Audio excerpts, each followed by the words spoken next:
Okay, so now what we're going to do is we're going to dive a little bit into Angus Young's rhythm guitar style and look at a few techniques and approaches that he uses for playing and constructing riffs. Now, the first thing that we're going to look at is we're going to look at some open position power chords. Now, I think it's pretty safe to say that open position power chords are featured a lot within Angus's rhythm guitar style. You know, listen to Back in Black, listen to Highway to Hell. You can hear this kind of style of playing being used a lot. This kind of forms the backbone for the AC/DC sound. So what we're going to do is we're going to use 3 open position power chords. We're going to start off with an A5. Okay, I'm just using one finger there to hold the D and the G. Then we're going to play the D5 power chord. And for that, again, I'm using just 2 fingers. I'm using the first finger on the G and the third finger on the B, but my third finger touches the top E. So I'm playing the open D. Now, if you do strike the A string,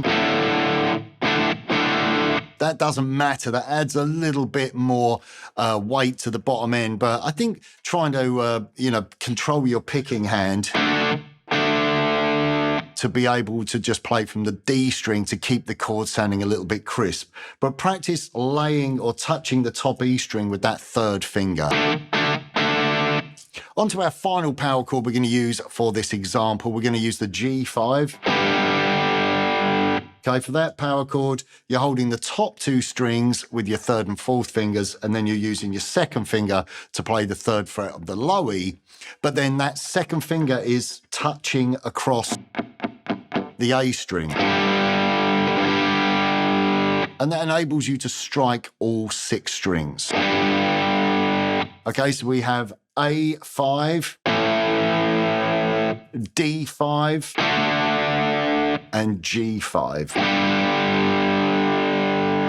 Okay, what we're going to do now is we're going to put them together in a typical Angus Young AC/DC style riff. And something that's quite interesting here is the position of the chords. I'm going to play the riff example for you first of all, and then we'll talk a little bit about what's going on. Here we go.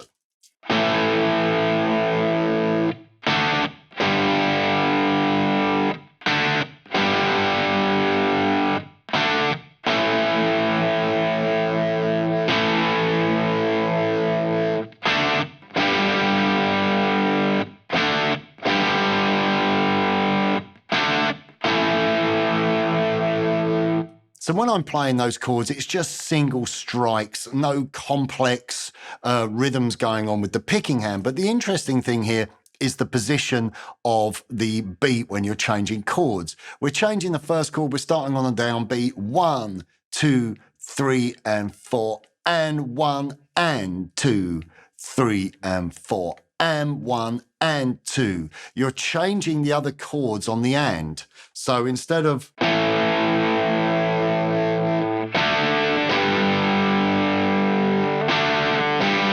which is changing on the downbeat, which makes it sound very straight and a little bit boring, just by 1 and 2 and 3 and 4 and 3 and 4 and 1 and 2 and 3 and 4 and 1 and 2 and 3 and 4 and. By playing on the and after beat 4 and the and after beat 1 of the next bar, it really shifts the feel of the riff. So let's have a listen to that. Here we go. 1, 2, 3, 4.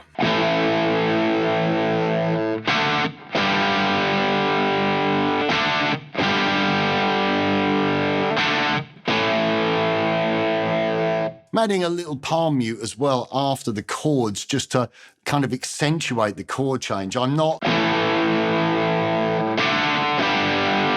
letting all the notes ring your...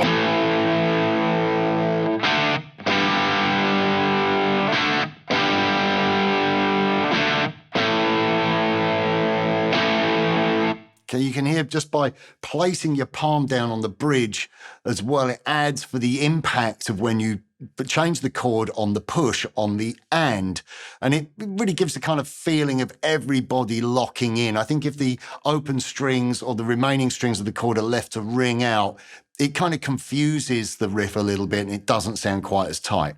So keep the chords nice and clean when you're fretting them, and keep the picking hand very basic. Don't be adding lots of strums in there. It's all about that power and locking in with the kick drum and locking into certain points of the beat that adds the interest to the way that the riff changes. So let's play through that nice and slowly. 1, 2, 3, 4.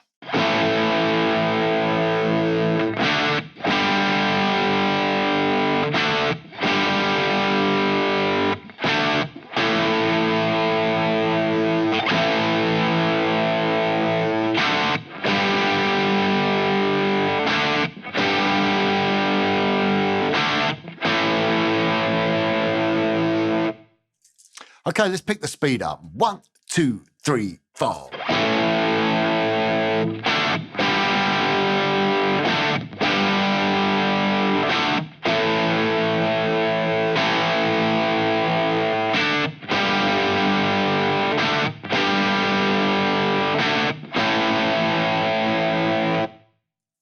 Okay, so now it's your turn to practice through our Angus Young style open position power chord riff.